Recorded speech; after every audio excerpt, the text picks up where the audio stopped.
So guys आज की Monday night raw जो हो रही थी San Antonio Texas Frost Bank Arena से वो फाइनली एंड हो चुकी है। कुछ 8,000 से 10,000 के आसपास यहाँ लोग आए हुए थे। तो चलिए एक बार नजर मार लेते हैं कि क्या आज कोडी रोड्स ने द रॉक के चैलेंज को एक्सेप्ट किया या नहीं। एंड नाउ आप देख रहे हैं रेसल मैरिक्स एंड सब्सक्राइब करना तो बनता है। तो शो की धमाकेदार स्टार्टिंग होती है दी अमेरिकन नाइटमेयर कोडी रोड से। पहले तो रिंग में आते हैं, सबका वेलकम करते हैं और कहते हैं कि बताओ सैन एंटोनियो किस बारे में बात करना चाहोगे। लेकिन मुझे अच्छा लगेगा अगर आप सबको रेसलमेनिया के 40 के बारे में बात करनी हो तो, क्योंकि यहाँ कुछ ज्यादा ही गजब हो चुका है। क्योंकि कभी द रॉक मुझे चैलेंज करते हैं तो कभी मैं उन्हें चैलेंज कर देता हूँ। कभी द रॉक इंस्टा पर वीडियो डालते हैं तो कभी उसे डिलीट करके दोबारा अपलोड कर देते हैं। देखो मुद्दा तो सिर्फ इतना है कि क्या हम उनके चैलेंज को एक्सेप्ट करेंगे। जिसके बाद वो सेथ रॉलिंस को इंट्रोड्यूस करते हैं। सेथ रॉलिंस रिंग में आते हैं। थोड़ी सी बातों के बाद कोडी रोड्स कहते हैं कि देखो भाई, मैं जानता हूँ तुम्हें ड्रू मैकिंटायर के साथ लड़ना है, वो कोई हल्का बंदा नहीं है, तो मैं कोई जबरदस्ती नहीं करूंगा। अगर तुम्हें नहीं लड़ना है, मेरे साथ नहीं आना है तो कोई बात नहीं, मैं समझ सकता हूँ। सेथ रॉलिंस कहते हैं शुक्रिया कोडी आपके कंसर्न के लिए, आपने मुझे जाने का मौका दिया, लेकिन चिंता मत करो, ड्रू को मैं पहले भी संभाल चुका हूँ और आगे भी संभाल लूंगा।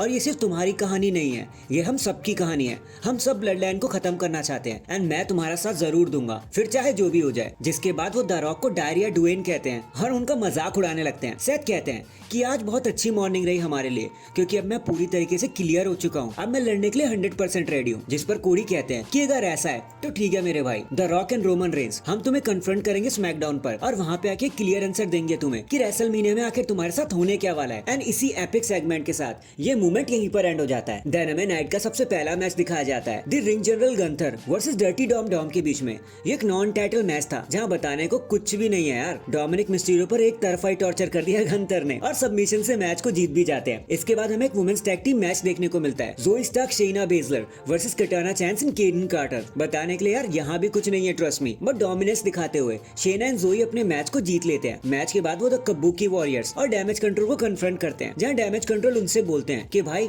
चाहे तुम्हें एनएक्सटी जाना है रॉ या स्मैकडाउन, हम तुम्हें वैसे ही रुलाएंगे जैसे हमने बेली को रुलाया था। नेक्स्ट हमें Becky Lynch versus Nia Jax के बीच में भी एक मैच देखने को मिलता है, जहाँ दोनों ही स्टार्स एक दूसरे पर आकर टूट पड़ते हैं और मैच के एंड होने से पहले ही लिव मॉर्गन वहाँ पर आ जाती है जो नाया जैक्स पर अटैक कर लेती है। ये सब रेफरी देख लेते हैं, जिसकी वजह से डिस्क्वालिफिकेशन से विनर बन जाती है नाया जैक्स। देन फिर बेकी लिव मॉर्गन से लड़ने लग जाती है। इनके बीच में आर्ग्यू शुरू हो जाता है, जिसका फायदा उठाकर नाया जैक्स इन दोनों पर अटैक कर देती है और एक बारी फिर से हंसते हुए वहाँ से चली जाती है कि कोई मेरा कुछ भी नहीं बिगाड़ पाया। फिर कुछ बैकस्टेज मूवमेंट के बाद हमें Apollo Crews versus the returning Andrade Cien Almas का मैच देखने को मिलता है। And as we all know, Andrade ने अभी तो रिटर्न किया था, तो उनके हारने का तो कोई चांस ही नहीं था। इसलिए इन दी एंड हैमरलॉक डीडीटी लगाकर एंड्राडे मैच को जीत जाते हैं और खुशी खुशी वहां से चले जाते हैं। फिर और सारे बैकस्टेज मूवमेंट के बाद हमें एक टैग टीम मैच देखने को मिलता है, एक non title tag team match, judgment day versus the Imperium. And there is nothing special about this match. Imperium ने बहुत ज्यादा हिम्मत दिखाई, लेकिन जजमेंट डे उनसे हमेशा एक कदम आगे रहे और फिर डेमियन एंड फिन बैलर ने साथ मिलकर इंपीरियम का खेल खत्म कर दिया और मैच को एक डोमिनेट फैशन में जीत भी लिया। नेक्स्ट हमें सैमी ज़ेन वर्सेस ज़ायवार के बीच में एक नॉनसेंसिकल मैच देखने को मिलता है। पता नहीं डब्ल्यूडब्ल्यूई ने क्या सोच के इसे बुक कर दिया,